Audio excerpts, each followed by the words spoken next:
one of the defining things about the Jungama Dhyan that you teach is that we focus our attention between the eyebrows. It seems to have a very powerful effect of kind of shutting off the other thoughts, extraneous thoughts, minimizing those, and also keeping our attention from wandering off onto those thoughts. Exactly what is it about focusing between the eyebrows that has such a powerful effect? One is the eyeballs. Eyes are one of the most strongest sensory organs. If you can fix the eyeballs steadily into one place, not allowing it to move, as it is generally keeps moving parallelly, then it can strongly withhold the mind also there. That's what the watching means. You watch through the eyes, and then eventually you realize you are watching yourself. You are not actually watching anything through the eyes, or not even the eyes, or no object. That's when no anchor is given. So, straight like this, you go to yourself. So, if only one can understand the technique, just fix it and just focus, then the distance can merge into the single pointedness. Just like sometimes I have explained in some drawings, when they have drawn the road, it's wide in the beginning this side. By the time it comes to the other end, it becomes closer and it comes to one single pointed. So that's how the drawing is done for a road.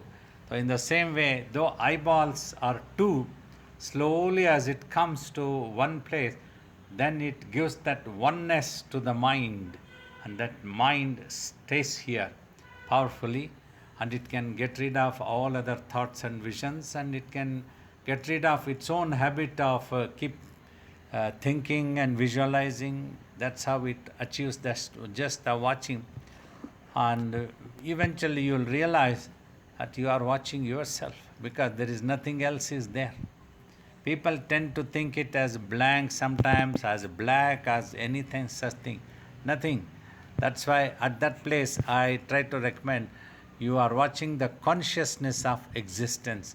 That is your real self. So in the beginning, you actually focus your eyeballs between the eyebrows, but then that can dissolve into kind of this mind's eye where you're just seeing, but without the eyes. That the face and the eyes all disappear, but you're still seeing. That mind's, that mental space, or that mind's eye, that's just a more refined, more pure form of awareness. Yeah.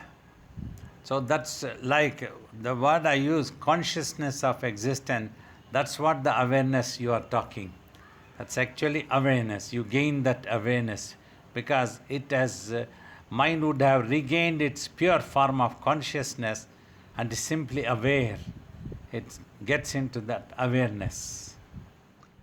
But in the past, did you say that the consciousness of existence, to have that, you had to have a body or a mind, in a mind? Yeah, until that stage, the body is necessary. Using the body, so only you start meditating, start the things, and you experience that you exist also. Still, until this point, also, there is a little bit of separation is there. That's why you are able to experience that awareness and existence. But eventually you transcend even that consciousness Yeah. of This existence. also, when the merger happens, everything disappears. All attributions, experiences, definitions, everything disappears simply.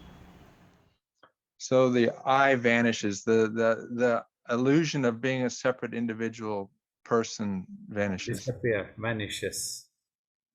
So that was always an illusion. We never were individual. That's how you realize that that was simply an illusion which never existed. It was only in the imagination. Due to imagination, it had manifested itself into a solid position which actually did not exist ever. So it's like pure consciousness manifested an object and then got lost in the object.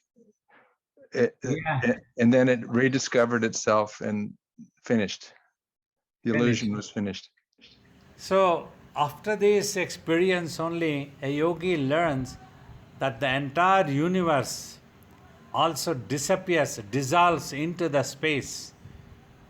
When you reach that consciousness, merge with that ultimate consciousness which has created this universe. Okay. Baba, just back to the original question about the technique. You know, on the meditation app, there's a couple different versions of your instruction. The one we played earlier this morning, you specifically said, focus your eyeballs between the eyebrows. You don't always say that, but that's a very specific thing for your eyes. You'd have to cross, your eyes have to cross to do that. Yeah, trying to elaborately explain when I say concentrate your mind and sight.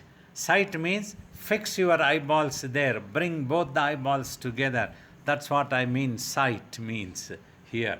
So then you fix it and then you will see the wonders that will happen. But could you do the same thing? So there's a point where if you try to hold on to that thought of eyeballs, that you kind of thwart the meditation from going deeper. There's a point where that idea of eyeballs and face, you have to kind of gradually let go as the awareness starts expanding and then just be the watcher. Yeah, because when you fix the eyeballs, you must not go on thinking that you have fixed the eyeballs. You are watching through the eyeballs. These both vanishes there. So though you are watching it in the beginning, it appears to be you are watching through the eyes, but actually you are watching yourself. So because all other thoughts is washed off, when it dissolves, then its attention turns introvert towards itself. It is not extrovert outside as compared to the beginning. In the beginning, its attention is onto the outside, outside the eyeballs. So that's when through the eyeball. Then it would have come inside the eyeball, and its attention has gone into itself, thus creating the awareness of the self. Holding on to that for long time is what meditation and tapas eventually, which will make it thorough and perfect and naturally remaining like that, contented. Okay, Baba, thank you. Thank you.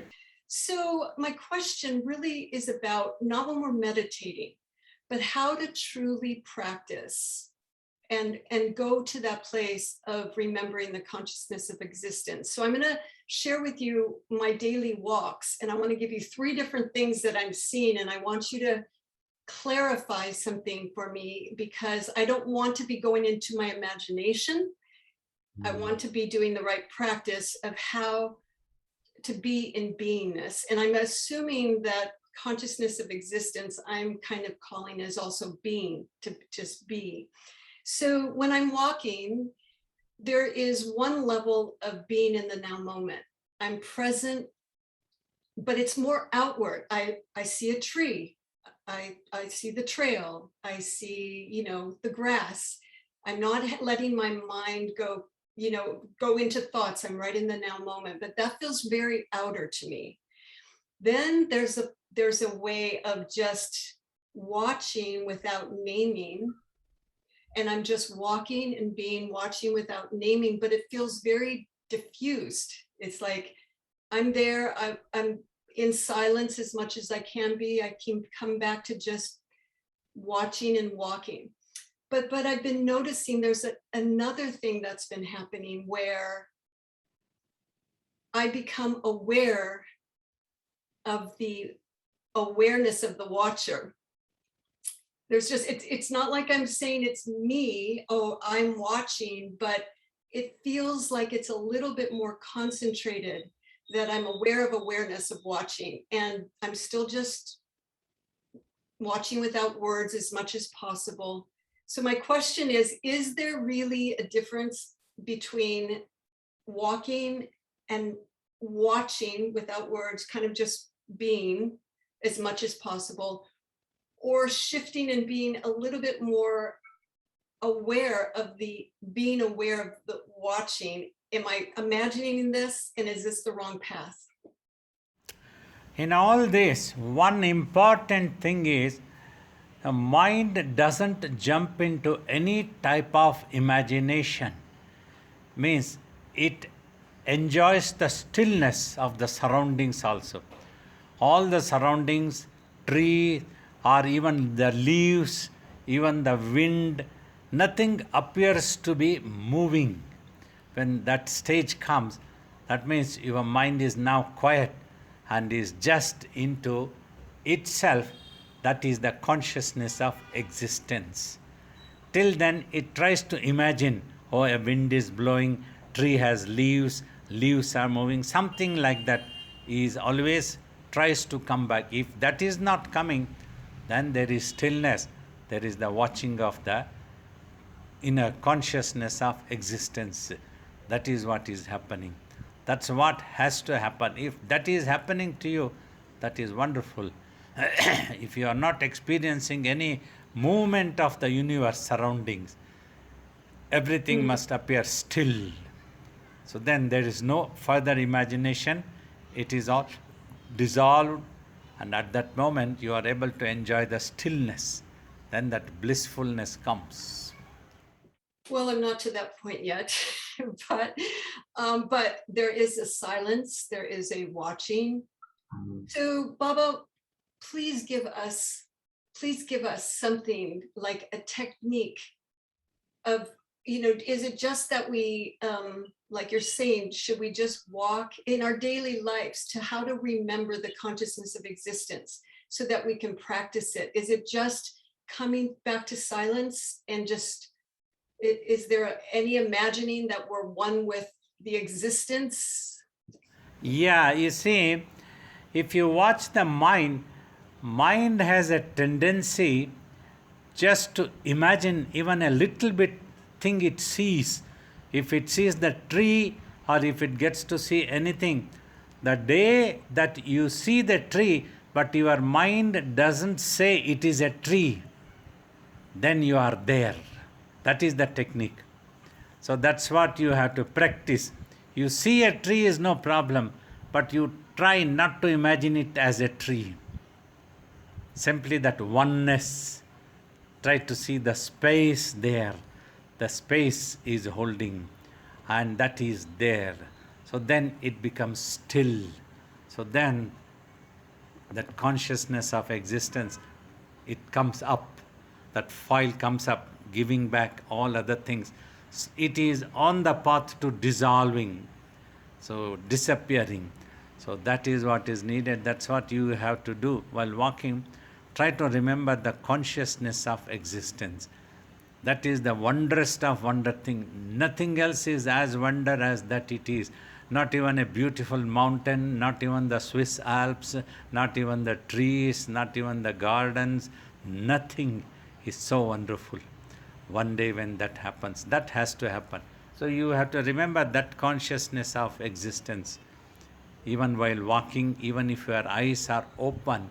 So you should be able to do that one. That is the technique. So just to be clear, so it's not about being aware of kind of witnessing, it's just being silent and being in the oneness. Is that what you would say from at Yes. this point, to do oneness and silence? Just keep going there, going there, going Yeah. there, going. Yes.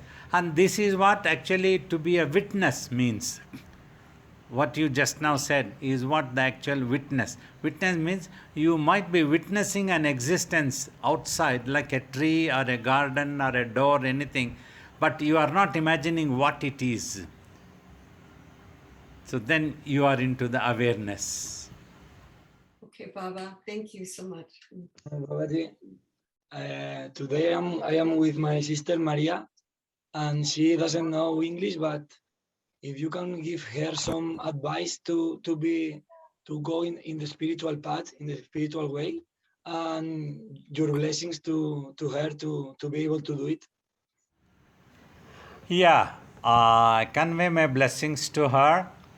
Also, to go on the spiritual path, it's a basic subject we have to take up is the mind, because the mind is continuously into its own imaginations, which gets converted into cravings, which gives rise to happiness, unhappiness, good and bad, all types of dualities, sucking one into the world, making one to lose the real supreme peace.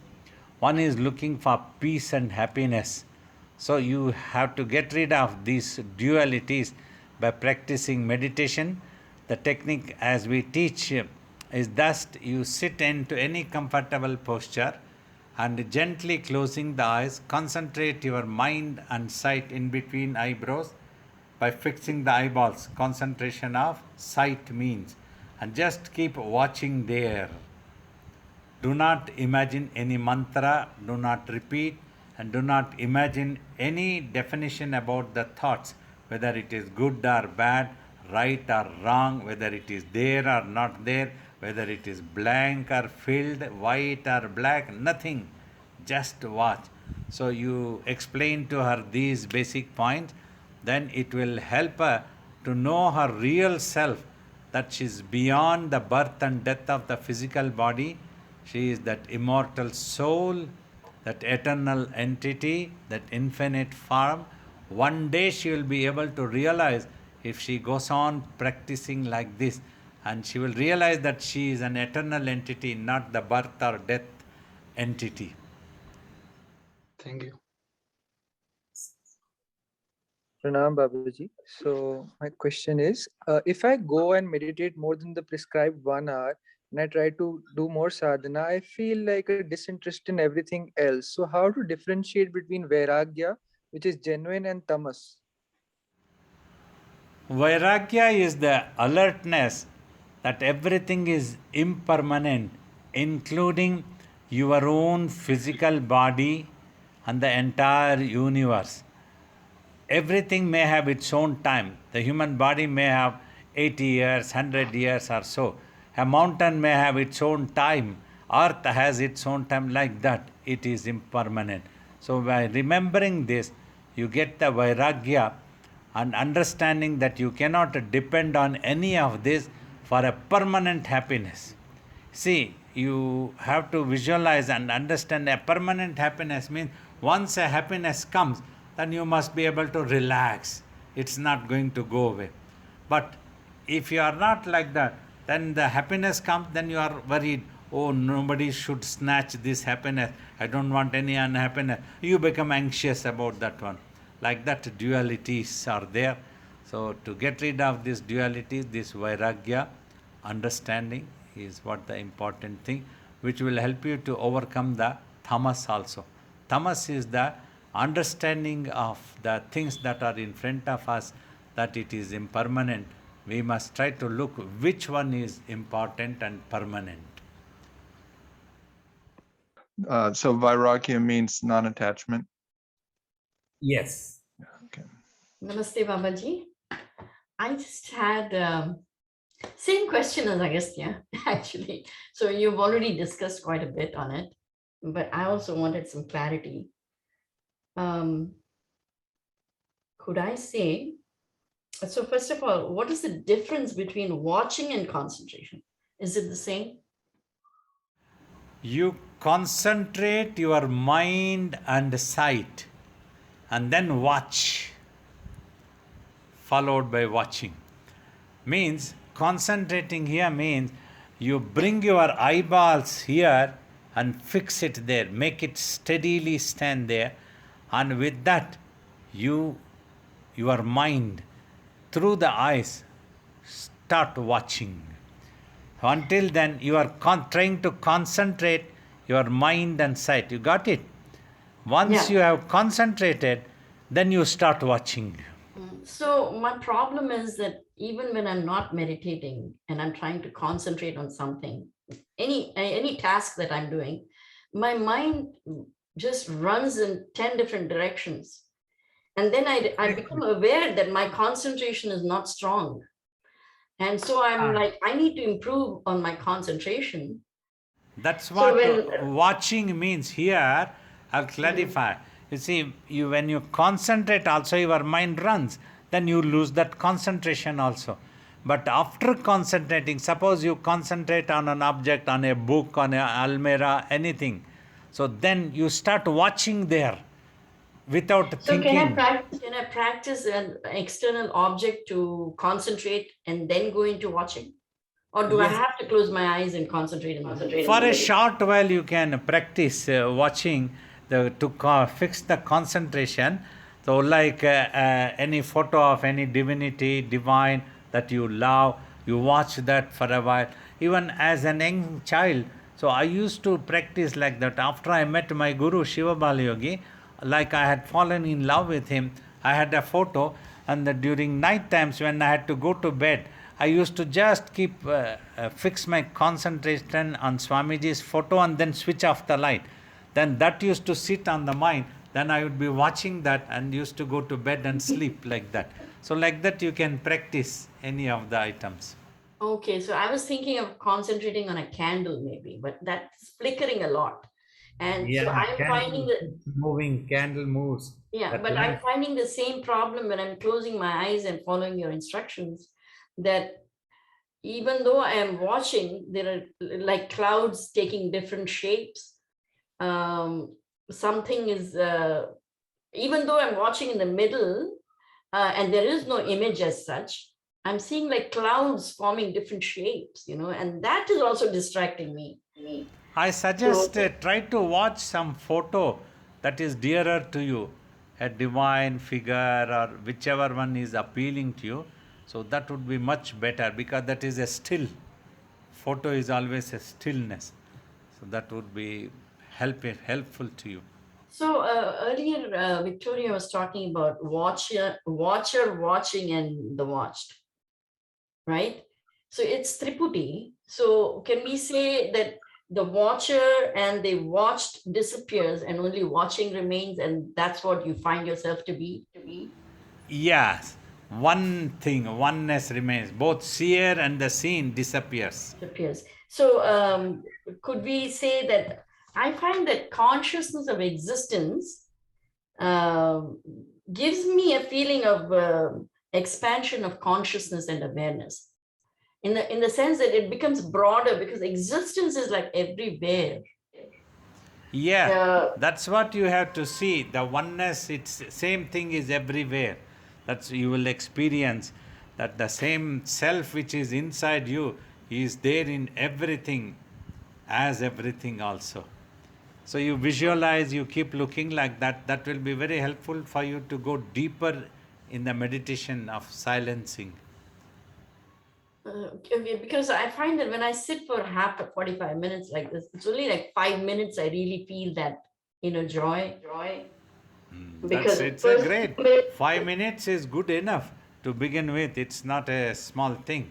So eventually you will have the upper hand. One day you will see that 40 minutes you will be able to feel that. Only 10-15 minutes you get disturbed a little bit. So you will increase slowly. Okay, thank you so much. I don't want to take up space here. Baba, just could you make a quick comment on something that Usha brought up? The seer, seeing, and the seen. You said that the seer and the seen disappear. So that means only the seeing is real? That seen, that is real, because when the seer disappears, nobody to identify the seen as seen. In other words, the droplet dissolves into the ocean, and there is no droplet to identify the ocean as ocean.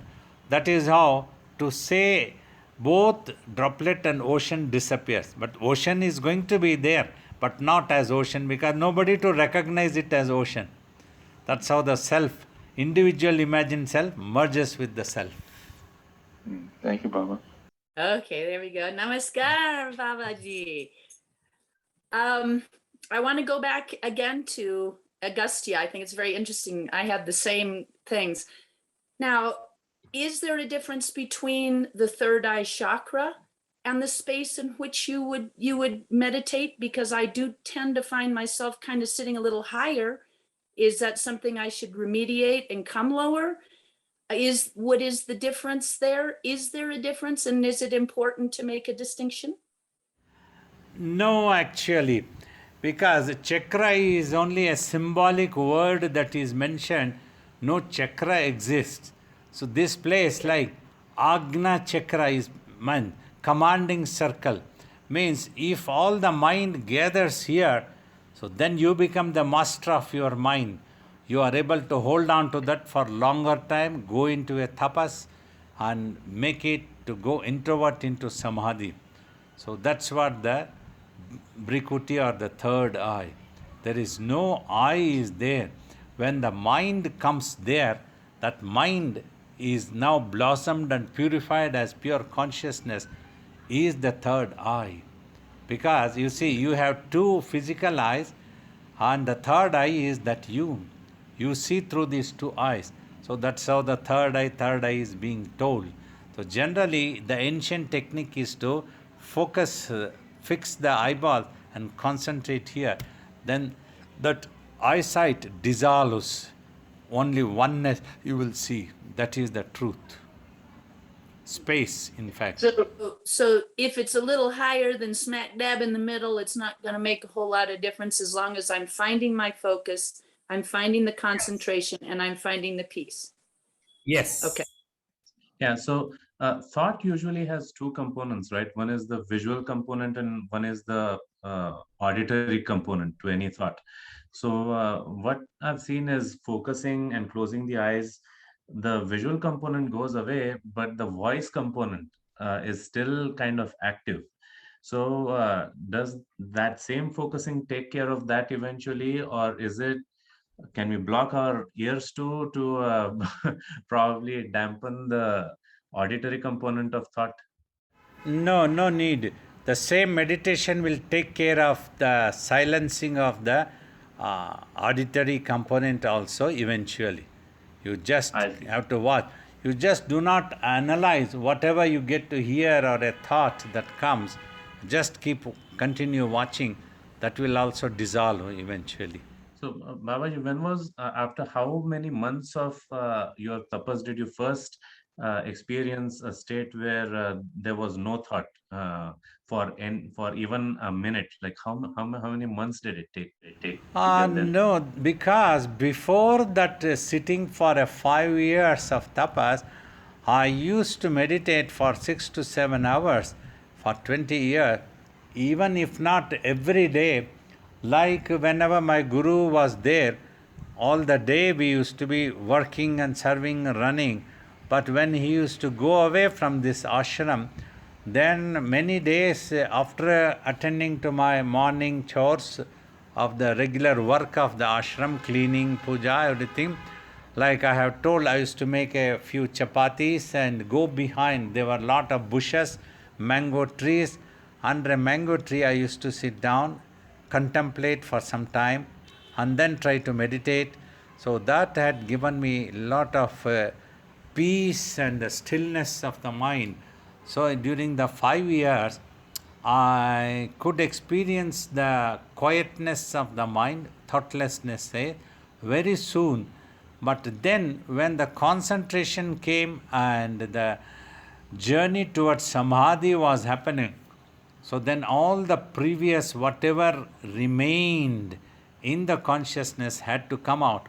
So it all started coming out as a mental projection or as a manifested form, like as manifested means as physical as this universe you get to see.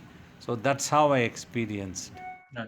So at the end of the day, when you are deep in meditation, what would bring you out of it? Was it somebody else who had to tell you, or your own mind is No. aware to that extent? Generally, my guru had taught that I used to keep a glass of water and I used to think once, oh, I have to drink this water. So that used to bring me out of samadhi.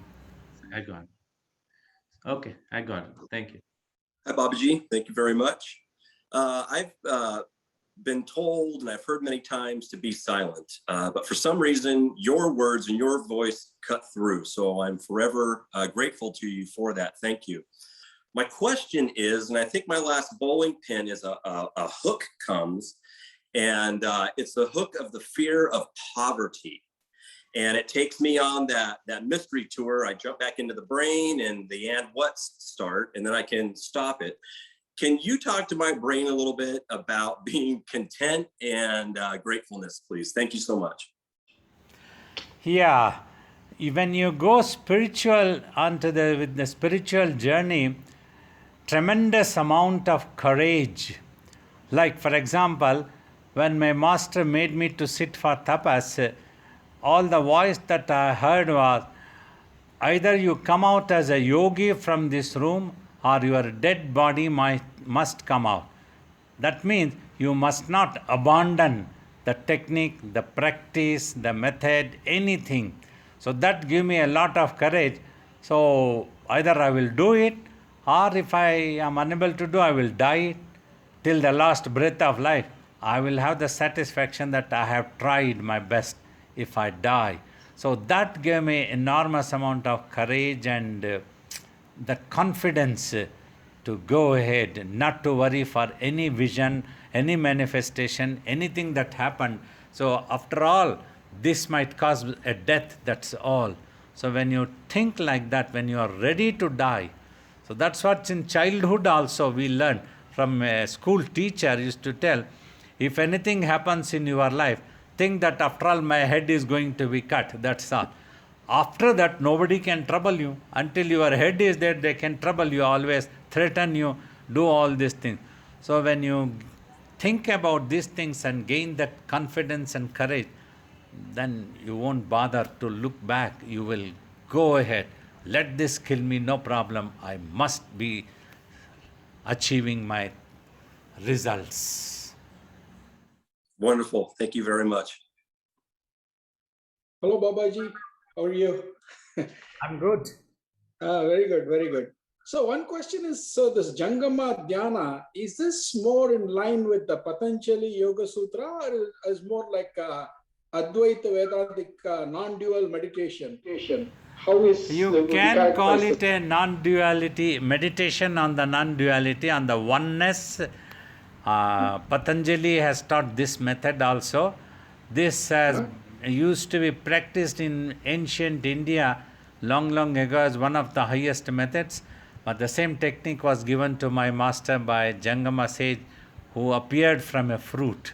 So this is in line with that only. Silent watching, and you in that process you silence the mind also. Yes, yes. One thing I'm seeing that after following this is there is like a mental chatter that's going on in my mind. The visual images I'm not that much worried about. I see something like a smoke kind of thing, like a night vision. Let's say if there's like army night vision glasses, you'll see like a kind of a phosphorus green color thing in the night vision, right? I see something like it, but I'm not bothered about it. But sometimes there is this mental chatter that comes which says, hey, I should be watching it, I should be watching it, I should be watching it. That sometimes I let it go, but then it comes back. Like sometimes I hear like a song that I heard, like Shankaracharya's Annapurna Sostra, that keeps playing in my mind. I say I should not be hearing it, I should be silent, but it keeps hearing it. So I should not worry about all that, right? I just keep watching. No problem. When it comes, just watch. Try not to think about it. Don't bother if it is coming. So there is a thin edge of difference when it appears and you start thinking about it. So once you apply a little bit willpower, just watch that and don't bother what it is. Forget whether it is yellow or blue or red or cloud or what it is. Just watch. Then it will dissolve and disappear. It will happen. Okay. Thank you. Babaji, I have I just wanted to say I'm aware that the ultimate goal is to silence the mind through meditation, and I love whatever little bit practice I do of meditation. I simply enjoy. But however, I feel very, very attracted to chanting of stotrams like Lalita Sahasranamam, Devi Mahatmyam. Somehow that I am so drawn there. I don't know why that is, but I just am so blissful when I'm in that chanting. And I wanted to ask the question of the cleansing process in meditation, as you mentioned that our acquired habits of the mind get cleansed over time. Is there any cleansing that occurs when we are doing and absorbed in the chanting process? So, one thing, it's no problem if you want to chant, if you are attracted. Perhaps in India, being born as a Hindu culture, we were all brought up through the chants only. That's how our minds became non-violent, more purified. So you can chant first and then do the meditation silently. The example I can give, so you have a carpet that is very dirty. The chant can cleanse the carpet, but it cannot make the carpet disappear. The meditation will make the carpet dissolve and disappear, and there you are. That is so beautiful, Babaji. I just seek your blessings that might happen. Thank you so much. Babaji, I'm jump-starting my sadhana again. I have a few thoughts. One is that what we do through the day seems to determine our sadhana, the quality, and the sadhana, the meditation we do early in the morning seem to determine also how we conduct ourselves through the day. There's a like kind of loop there. Yeah, definitely it helps. So, morning, the meditation, how much you have understood the technique, how much you are able to adopt the technique of just watching, and then the silence that you are able to achieve makes you behave the whole day, how maturely, with a broad mindedness, always for a larger cause, all these things happen. And that can continue. 1 hour of meditation in the morning can continue for the whole day, helping you to mentally keep quiet and just keep watching all the things that is happening.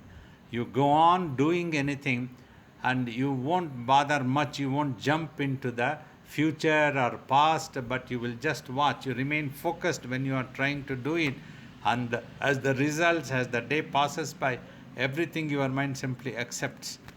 So that is how things happen if you start the day with the best of the things. Babaji, I had a question too. Several actually came to mind as we were talking. The meditation is purifying the mind. Is it what we're doing? We're purifying the mind, right? Yeah. Now it looks like we're going back to being a child. When the other person was giving that wonderful example of the walk and the trees, as a child, we just looked without naming. We just saw the space and the object. Is that what we're doing, going back to being a child? Yeah, the difference is you must understand when a child is innocent, it is innocent because it doesn't know anything of the outside world. But the same innocence can turn into ignorance, and it can get molded if a wrong teaching or a right teaching. That's what the danger of childhood is there.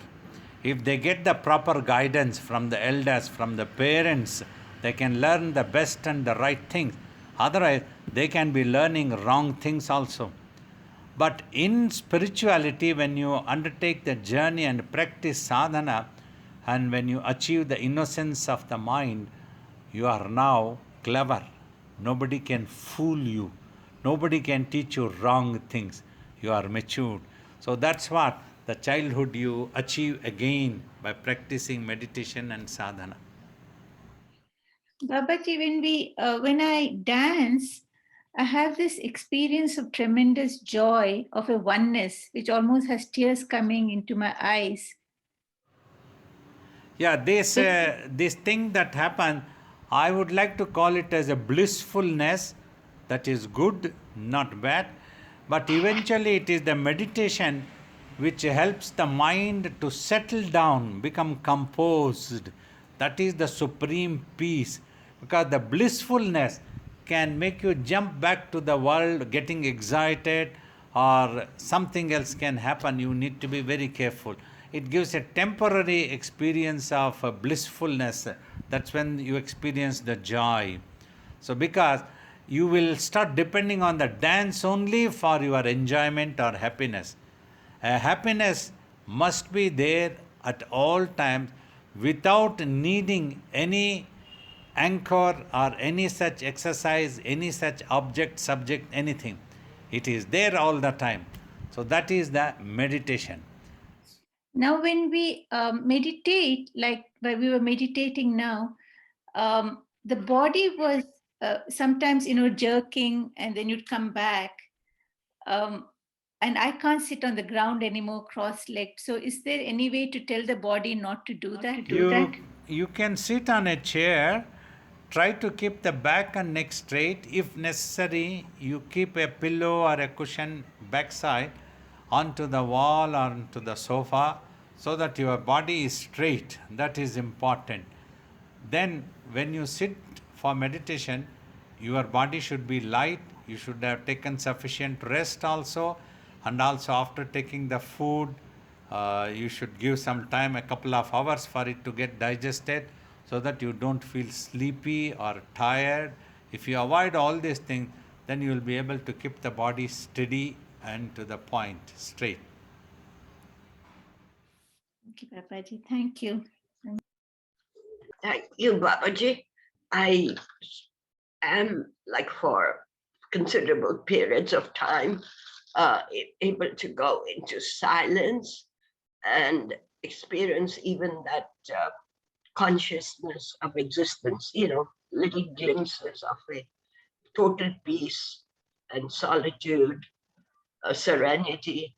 But then the body with its conditions throws you off balance. Like current example is the cough, but it can happen with a particular condition that we may have.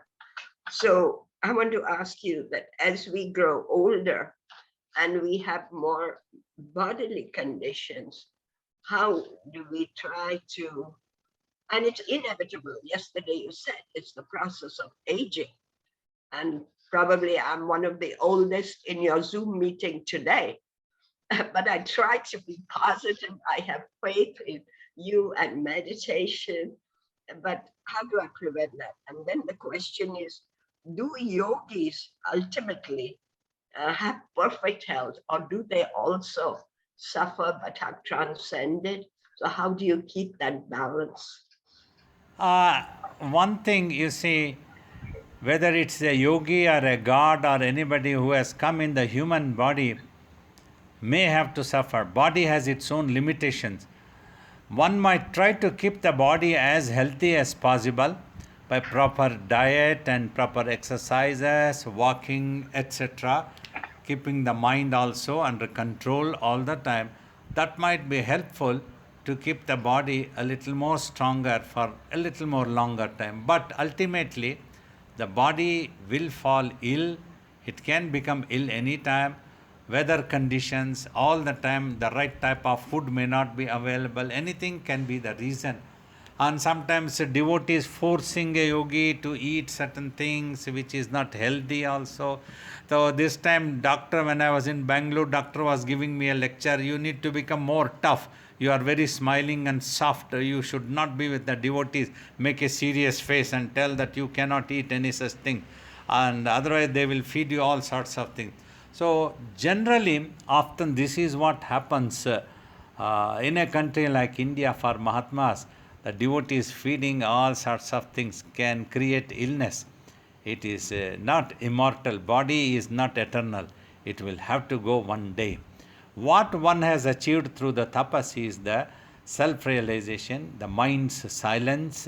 Like I have told, even if I am gossiping, my inner consciousness is totally silent and at peace, supreme peace. It's only a witness to the outside world. It doesn't visualize us or picturize us anything. That is the self-realization that one would have achieved. So this is about yogi. Now about the aging process, I understand the pain will always be there. So as much as possible, you try to practice, and along with that, practice more patience also. More and more patience. Try to be sweet to all the people around you and have exercise patience, even if there is pain in the body. So that should become your nature. Then that will be helpful in meditation. You relax in any position, you relax your body that is necessary to feel comfortable, and then slowly relaxed way, gently close your eyes, try to feel yourself. Like that you practice whatever that is possible. It is worth it till the last breath of life. Babaji, I want to just clarify. Luckily, in my case, absolutely no pain, and I bless the divine for that. No pain, but Yeah. it's little episodes like that which unexpectedly occur. But I see what you mean is to have that awareness and to develop that total sense of peace and silence and Yes. be one with that consciousness, which in a way I do feel with through my work. And Yeah. It's fine. You can feel through your work. You can feel that God is everywhere, in everything, as everything. He is in your work also, in you also. Like that you yeah, feel. and relationships with people all the time. Yeah. And no malice towards anyone, not a single individual. So give your blessings, Babaji, please. Yes, Baba G, it's good to see you as always. Thank you so much. I have a picture of Swamiji that I'm very fond of. He's a very young boy at the time, probably after he just started going into the tapas. And when I look at that picture, I almost always have the same thought, which is he sat in samadhi for 12 years, just watching, being a witness. And so what comes to mind is I wonder how many thoughts are in your mind that you would have to sit for hours after hours, days and months and years. Why, how much thought is there that you would have to sit there for 12 years and just watch all that? You see, he didn't have much of the thoughts. He used to say, the Jangama sage touched in between eyebrows and asked me to gently close the eyes, keep watching in between eyebrows, don't need to repeat anything, don't imagine anything. And I just did that and samadhi came. As simple as like that he used to say. I went on watching simply and it is. So you see, now I have told, when you are able to simply watch silently without bothering about any thought or vision, when it becomes silent, for 1 hour when you are able to keep like that, that is meditation. For 10 hours when you are able to keep like that, that is the tapas that starts. So he could keep because he had some inborn qualities, determination, hang on to it, do or die attitude. So he never bothered anything that came. Few thoughts might have come, manifestations might have happened a little bit, not much was there. So he was quite innocent at the age of 14. He was just in his village, wanted to do business and develop his family. He didn't have all the gadgets of televisions and mobile phones or computers to get exposed to the outside world. He was very innocent. This technique was given and he went on watching it. Yeah, I understand that, but why is he spending during all those hours and all those years, what exactly is he watching? He didn't watch anything. He's just sitting there being, and it takes that long for the Yeah, soul to he develop? just kept quiet. Mentally, he Okay. was quiet. He was just watching himself. And he lost in samadhi. He achieved samadhi, nirvikalp samadhi eventually. Some of the points and clues he told. When you achieve nirvikalp samadhi, you are there and you are not there. That's what he was doing. Okay. All right. Well, thank you. Wonderful. I deeply appreciate all your participation and taking out your precious time. All our love and blessings. May you all be blessed by Swamiji, our Guru.